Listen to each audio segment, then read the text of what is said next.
I don't know if any of you have the same feeling as me, but over the past few years, while my income has increased, I feel that my feelings of security has not increased accordingly. I asked a couple of my peers who are also born in the 90s about how they feel regarding this, and it turns out that they share the same sentiments.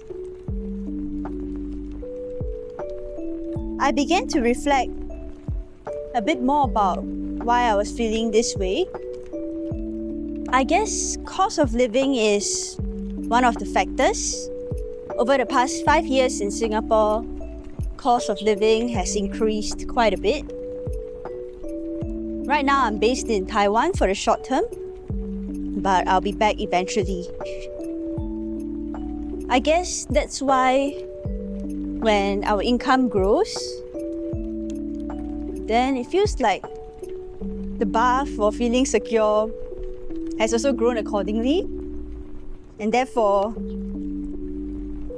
the feeling of insecurity still exists. I guess another reason is because it feels like the relationship or social contract between an employer and employee is evolving. And these days, layoffs are becoming more common than before. So this added feeling of job insecurity also contributes to that.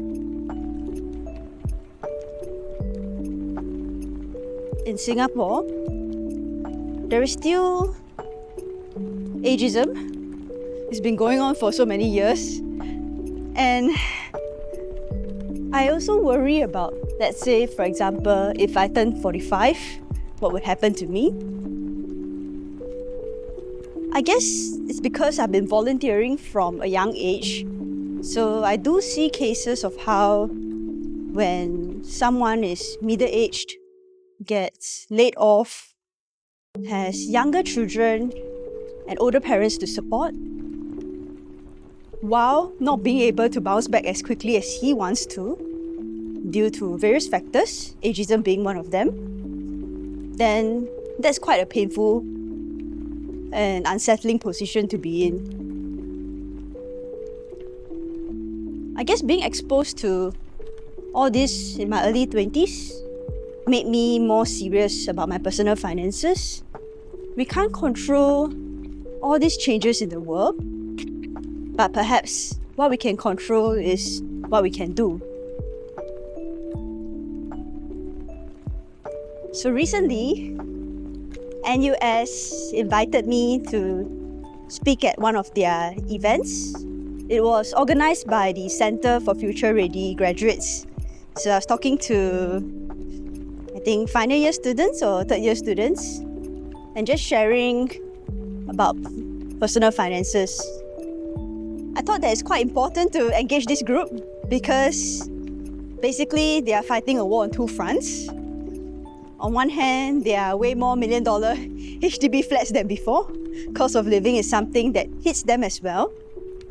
And on the other hand, the graduate job market has not been the best.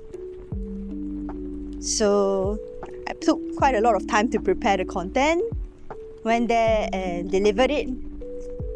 And I thought maybe perhaps today in this video, I can also cover some of the things that I've shared with them with you, so that all of us can learn together and benefit as well. So I'll be sharing with you a little bit more about how I manage my expenses, the mindsets, and the method in which I used. I also designed a template and we'll be sharing it with all of you. But before that, it's actually super hot here. So let's go to somewhere with coffee and aircon where we can have a deeper chat about this.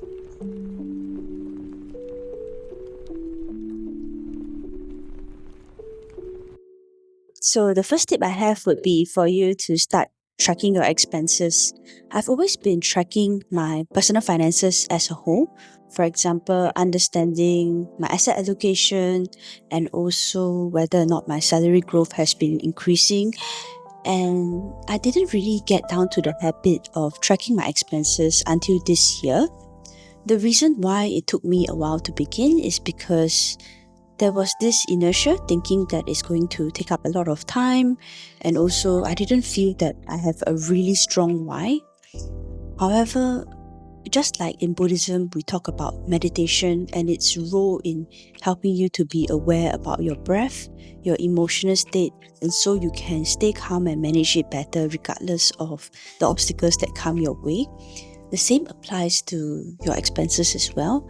When you are mindful about it, that's when you can have better control over it. I am a firm believer of what gets measured gets managed. So anything in my life that I want to improve, I will try to measure it. For example, if I want to improve my sleep, that's when I got a Garmin watch to be able to track my sleep at night. And similarly, if I want to be able to reduce my screen time, I will look at the relevant tools as well to help me to track it so I know that it is heading in the right direction rather than just relying on an overall feeling of things. So the process of tracking my expenses has been incredibly helpful for me. It's helped me to understand exactly what I have been overspending on. For example, certain categories where I could be cutting down on. Through tracking my expenses, I realized that I am spending quite a bit on food delivery and Grab.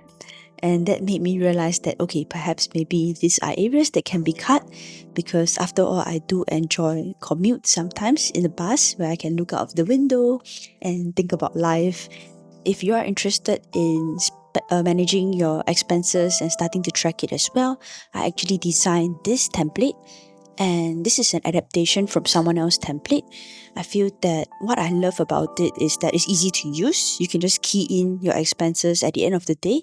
It just takes about 5 minutes. And over time, you can look at the different categories and ensure that, hey, you are not overspending on each of the different categories that you have. I feel that tracking your expenses also helps you to become more accountable to yourself, because if you know you're going to have to track it and look at that number, that actually reduces the likelihood that you're going to betray yourself by overspending on something that is not what you actually really need or want. My next point would be to ensure that you are spending based on the values that you have. During different points in my life, I have fluctuated between someone who was overly thrifty and then overly, I would say in my own view, extravagant. And I couldn't find that balance. What I eventually managed to find as a good middle point is that perhaps maybe I can spend based on the things that I value. For example, I value freedom, I value learning, so these are the things that I would invest on. And when it comes to learning, I am someone who wouldn't hesitate to maybe spend on books, courses. I feel that for anything that I want to pick up, if I want to do it faster, then getting external support to help me and to support me in the process is going to be helpful. In a sense, I am using money to buy the person that I want to become, or buy time so that I can get to where I want to be faster. Just like how I spend on the things that I like, I also try not to spend on the things that don't really matter to me.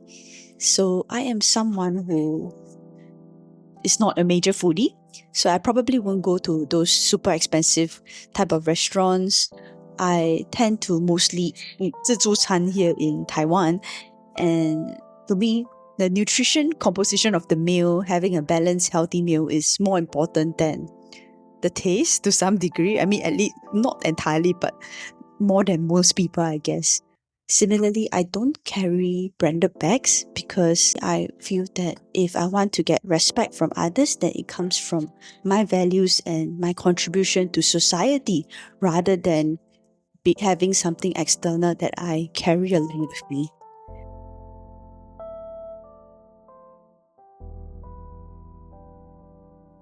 The last tip I have would be around resisting temptation. So, a lot of people tend to over rely on willpower when they want to enforce a habit or change their life. And to me, I feel that willpower is something that is finite.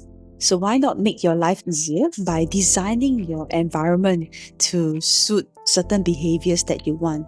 It's just like if I don't want to become too fat, then I don't have too much snacks in my fridge. So I wouldn't go and keep eating all this junk food. So similarly, when it comes to spending, one of the best ways to control it is to reduce the input of advertisements. I feel that advertisements these days are much more powerful than before.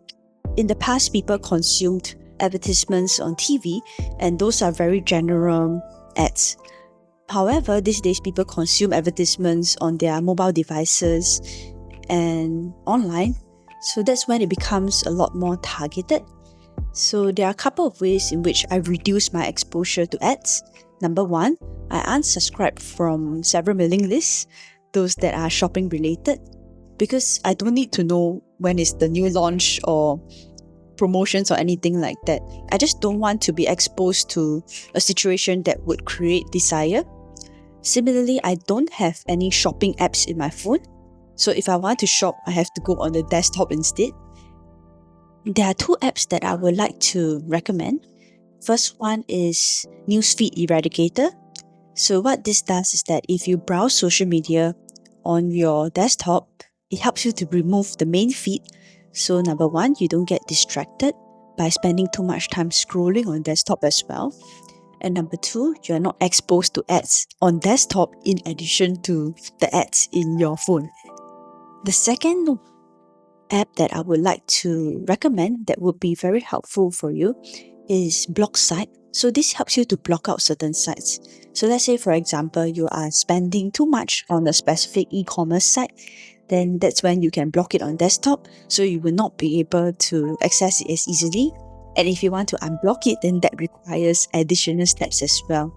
So I find these two apps to be incredibly powerful when it comes to reducing my exposure to advertisements. I think willpower can only take us so far, and it is worth also constructing an environment that is conducive and helps us to achieve the goals and the life that we want as well.